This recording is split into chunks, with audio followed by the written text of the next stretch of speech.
Hi, today we're going to talk about how to practically change the thoughts. There are some people that say, I really need to make some changes in my thinking, but how am I going to do it? I'm weak. I cannot do this. So today I want to share with you how we can have some power to change our thinking. We've been talking about how a way that we believe will determine the emotional consequence. So, as we start to identify wrong ways of thinking, we need to really analyze what is in our head. Is it worth it? So, here are a few guidelines of how to determine if it's a good thought or a bad thought. So, things like, what about the facts? Do the facts actually show me one direction or the other one? Or what are the most effective arguments I can come up to challenge what I am thinking? Or what would be the worst thing that could happen? You know, that thing that really stresses me, that thing that is even keeping me at night that I'm thinking about? Okay, run it to the extreme. What would happen if you dealt with it or don't dealt with it? What will be the end? You know, what will be the worst things that can come as a result of that? Many times we make monsters out of things that are not monsters. And we make a big scandal of something that we shouldn't. Or what if it did happen? Is it likely to be as dreadful as it appears now? Or am I going to be able to handle it? It may not be comfortable. It may not be the ideal thing. It may not be the way I thought it was going to play out. But if it really happened, am I going to be able to handle it? And in that way, you know, those thoughts that look so terrible and horrible, as we start thinking, analyzing, and seeing the true reality, we will take that edge that is poking us, that is bothering us, that doesn't let us even sleep correctly, of those wrong ways of thinking. So, what we need to do is step number one, we need to identify the wrong way of thinking, which is something that we have talked about in previous programs, how there are different ways of wrong thinking. Okay, now we identify that wrong way of thinking. But I not only need to identify that, what I need to do, the ultimate thing I need to do, I need to acknowledge the truth. Because the truth is what's going to separate that thought from a distorted thought. It's very funny. But all those things that bother us, all those things that cause us so much stress, if you really analyze it, and if you really understand the whole situation, you will see that many times those thoughts are not directed towards truth. And by being not directed at truth, that is causing me a lot of stress. So, what I need is what we call truth therapy. I know it's some very simple concept, but the reality is that is not easy. After thinking in the wrong ways, sometimes it can be challenging to do the change. Like what we tell our patients, this is not the way your brain works, but we'll be using this just for illustration. Think about this way. Suppose that in your head you have two sides. You have one negative side of your brain and you have a positive side. Again, this is not the way your brain works, but this is just for illustration purposes. And let's assume that one side, the negative side, is cloudy, it's rainy, it's muddy. It doesn't look pretty at all because it's constantly pouring down there. Well, the other side of your brain actually has the positive side and is nice and sunny. The grass is green. There's plenty of flowers and the sunlight and the temperature is just perfect there. Well, there are some people that because they have caused negative neuroplasticity in the brain, automatically everything they hear, everything they see, everything they think goes on the negative side of the brain. And because there is so much rain and there is so much mud, as they drive their thoughts on that side of the brain, the mud just accumulates in that side of the brain to the point that they actually walk like this because there's so much mud in that side of the brain. So what we tell people, think about this way. When you see the thought, and you see that it's going in a negative direction, stop it. Don't drive it to your positive side of the brain, but rather drive it to the positive side of your head. In that way, as you keep on practicing this over and over, you will stop driving your thoughts in the negative side of your head, and these will create a positive neuroplasticity to the point that you will naturally think your thoughts on the positive side of things. What other things we need to do with this truth therapy? We need to learn to analyze our thoughts. This is not something that happens naturally. It takes some effort. It takes some practice as we start catching ourselves. Man, I'm becoming so negative. I shouldn't become so negative. And you can stop those thoughts and start changing them. Also, make sure to analyze the whole thought. What is the belief behind that particular thought that you have? Is there a way I can change this? What does it mean when I'm thinking like that? Analyze the whole picture, like a sports game. You know how the people are playing there the game, and there's some commentators there explaining the play. They tell you, okay, look at that. The reason why there was a goal there is because the defense was not in the right spot, and then they throw the ball and so forth. And then you start seeing things in a way, I didn't see that the first time that the play happened. Man, this is true. It makes sense. You know, this person wasn't in the right spot and so forth. So in the same way, like a commentarist in your head that is explaining the game, in that way you need to learn to see what is really happening. And also, make sure that you challenge yourself. Think about, man, is this the way that I'm really supposed to think? And try then to replace those wrong ways of thinking with truth. Align things. Does this make sense on the light of truth? And finally, a good exercise is to write this down. See, there is something special that happens when you write things down.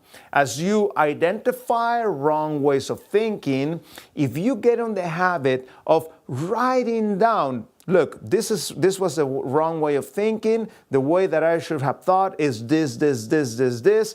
In that way, you start making changes in your brain, and those wrong ways of thinking that maybe you have been thinking about wrong for 20, 30, 40 years, it is possible as you stop using those pathways for those pathways to disappear. And finally, not only think about truth, but practice that truth. If I realize that I have lied all the time, and now I feel convicted that I shouldn't lie, it's not enough to say, okay, I'm just going to identify the lie. you need to decide that you are not going to say the lie. In that way, you change the behavior and change the thought. Remember, this is called cognitive behavioral therapy. How, by changing my thinking, I can change my behavior. And what about the truth? Where am I going to find the truth? So notice that we're not talking about just positive thinking. Many times the positive type of thinking, it's based on la la la, it's not based on reality. But when I'm basing my right way of thinking on the truth, I go beyond positive thinking. And you will notice as you start replacing those thoughts that were not truth in your head by truthful thoughts, you will see how it starts to change the way you feel. And the thing of it is that by lying to yourself, it only delays pain and it has the potential of complicating your reality and makes things worse than what it is. Sooner or later, you have to tell the truth to yourself. And just lying to you to temporarily make you feel better may work in the short term, but I can assure you in the long term, it makes things worse. So that's why, remember, A, activating event, B, belief system, C, emotional consequence. We need to change the thought, and I need to believe in that new thought. Is like a stair or a chair. I can feel the chair, or I can actually put my weight on the chair. If I really believe that is strong, in the same way, you have to believe your thought. And the fact that you have identified a distortion, that means you have actually acknowledged a problem in your thinking, and now you need to ask yourself, is it worth it? Is it good that I have this distorted thinking? And you will come to the conclusion that it is not. You need to change those ways of thinking. So, reviewing: A, activating event, B, belief system, C, emotional consequence. I want to show you something fascinating, how the Bible deals with this A, B, C. The Bible is a practical book, so let us go and see how can God help me change those wrong belief systems. Let us go to the book of Luke on the chapter 24. We pick up this verse immediately after the crucifixion of Jesus. The disciples that were supposed to be the future of all the things that Jesus came here to work for, they were a bunch of discouraged people. And as they're walking towards Emmaus, this is when we pick up the Bible verse. Luke 24, and we start in verse 13. Now behold, two of them were traveling that same day to a village called Emmaus, which was 7 miles from Jerusalem. And they talked together all these things which had happened. So it was while they conversed and reasoned that who was there? That Jesus himself drew near and went with them. What do we learn from these verses? Number one is that when I converse, when I talk, I can actually infect others of my discouragement. If I'm really discouraged, as I'm speaking, that discouragement is contagious, and I can actually discourage a bunch of people based on my conversation. Beware what you talk. That's why you analyze your thinking, you see if it's worth it. If it's not worth it, don't even say it, because you can actually infect others on that wrong belief. Another thing I learned from these verses is that when you are discouraged and when you're sad and when you're hopeless, you are not alone. It says in that difficult time of their lives, Jesus himself was walking among them. And what did Jesus do? Let's analyze the way that how Jesus dealt with this problem. first thing he does, he starts reasoning with them. Verse 16, but their eyes were restrained so that they did not know him, talking about Jesus. And Jesus said to them, what kind of conversation is this that you have with one another as you walk and are sad? Wait a minute, isn't Jesus God? Doesn't he know what people think? Why did he have to ask them? And this is the important point. See, many times you may be saying, you may be thinking things, and you don't even realize it. You know, it's just something natural that comes to you. So what Jesus wanted from them was, number one, to recognize the wrong ways of thinking. That's why he asked them, what were you talking about? So that they could recognize. And we continue, verse 18. Then the one whose name was Cleophas answered and said to him, are you the only stranger in Jerusalem, and have you not known the things which happen there in these days? And Jesus said to them, what things? So they said to him, the things concerning Jesus of Nazareth, who was a prophet, mighty in deed and word before God and all the people, and how, notice this verse 20, the chief priests and our rulers deliver him to be condemned to death and crucify him. But we were hoping that it was he who was going to redeem Israel. Indeed, besides all this, today is the third day since this thing happened. Notice that we just identify the cause of the problem.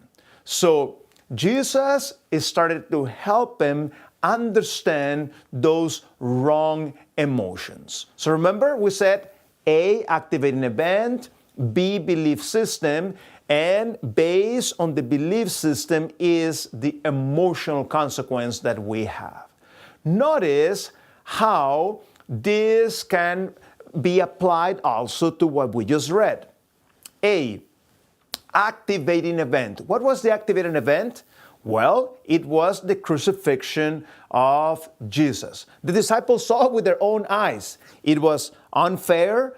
It was corrupted. They had false witnesses, and the punishment, it was even overwhelming, crucifixion for what supposedly he was guilty of, which he was not guilty. And they saw all this, and that really, what emotional consequence they got that? They became very discouraged. They became very sad, very helpless. Why did this activating event create this negative emotional consequence? Because their belief system was wrong. See, for them, Jesus was going to become this very powerful military leader, and he was going to organize an army. And that's why, when Jesus was doing like this type of miracles of multiplying food, man, these guys were happy because they said, man, we're going to go and fight and we'll have plenty of food so our troops can be nice and strong, and we'll get the swords and fight against those people that are oppressing us. But you know what? That is not what Jesus came for. The wrong belief system added to the activating event of the crucifixion of Jesus, their whole dreams came to a crashing end, and no wonder why they felt horrible as a result of that. But please notice the solution that Jesus gave to their cognitive distortion. What we need to do, we need to add a D that we call the dispute, in order to diagnose, dispute, and deal with the wrong belief system. So their negative thoughts that they had in their head, as they expressed those thoughts with their words, it started to affect all the people around them. And the whole group got discouraged. And that's why Ezekiel says, observe and consider, but don't do likewise. So what remedy did Jesus apply to help them change the way they were feeling? He applied the remedy of spirituality. And we read about this in verse 26. He says, Jesus, ought not the Christ to have suffered these things and to enter into his glory? And beginning at Moses and all the prophets, he expounded to them in all the scriptures the things concerning himself. So what did Jesus do? He says that he began at Moses. Moses is the way they call the first 5 books of the Bible. They call it First Moses, Second Moses, and so forth.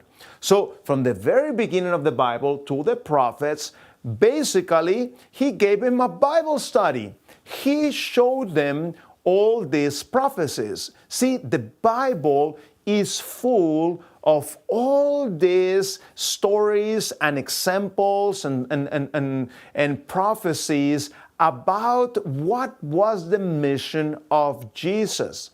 And in great detail, it showed what was he going to do, where was he going to live, what type of miracles he was going to do, who was going to be their parents. And by aligning their thinking to truth, something started to change inside of them. Verse 31, then their eyes were open and they knew it was Jesus, and he vanished from their sight. And they said to one another, did not our hearts burn within us while he talked with us on the road and while he opened the scripture to us? So they rose up that very hour and returned to Jerusalem, and found the 11 and those that were with them gathered together, saying, the Lord is risen indeed and has appeared to Simon. And they told about the things that had happened on the road and how he was known to them in the breaking of bread. Can you see and read between the lines how the emotions change from being a bunch of discouraged group of people? Man, now they were enthusiastic and telling everybody, the Lord is risen. They were able to change the way they were feeling by changing the way they believe. And we are not alone. If you ask God to empower your thinking, to help you identify those wrong ways of thinking, and to help you change your thoughts, I can assure you God will do that for you. But some people say, but doctor, what is truth? How do I know what truth is? Well, sometimes it can be a hard question, but sometimes the issue is that you need to calm yourself down. How can you calm yourself quickly so that you can think properly and so forth? Well, there are a few things you can do. One of them is deep breathing. You breathe in and out.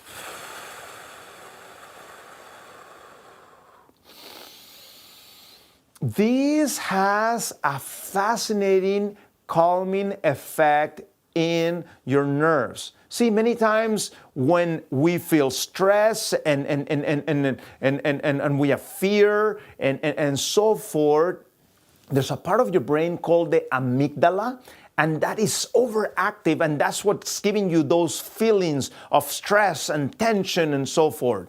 By doing these deep breathing exercises, that tends to calm you down. And you can add an even second powerful layer, and that is prayer. As you pray in your head, and you really are honest with God, the way that you feel and how you need help, God is going to come and help you calming you down. And it's interesting, when we're stressed and anger and so forth, many times our rash decisions may actually make things worse. But when we're calm and our thinking is straight, our decisions will be actually much better. And sometimes we need help outside of ourselves to identify that truth. So what are some sources that we can do to find truth? We just saw one of them. Notice how Jesus used an external source to help them straighten up their thinking, and that was reading the Bible. As you read the Bible, that changes your thinking. And by allowing God to work and speak to you through the Holy Scriptures, that has a powerful event, not only of changing your thinking, but changing your behavior. So when you're applying this type of principles, many times the things are not natural. So especially if there is something like depression or anxiety, we need some time for this to work. Don't get discouraged. This doesn't happen from today to tomorrow. As you apply those principles, changes will start happening inside of you. And we need to deal with the preventive side of things. What if? You need to prepare yourself. That's why every day we should start our days reading the Scriptures, because it empowers us, it helps us to have our thinking straight, so that when we face the things in the day that we need to face, we'll be able to have the victory. So what can you do today to start making those changes? Well, number one thing that we need to do, we need to be honest with ourselves. When things are calm and everything is fine, write yourself a letter and identify some of the problems that you usually have when you are stressed. In that way, when you are stressed and you're thinking, that you cannot handle and so forth, get that letter and read it. And yourself, when you are calm, can actually give you some encouragement. Another powerful thing you can do is to memorize Scripture. When you learn those Bible promises and those verses with hope that say things like, I know the thoughts that I think about you, thoughts of good and not of harm. As you memorize these things, when the wrong thoughts come, you can rely on God to give you victory.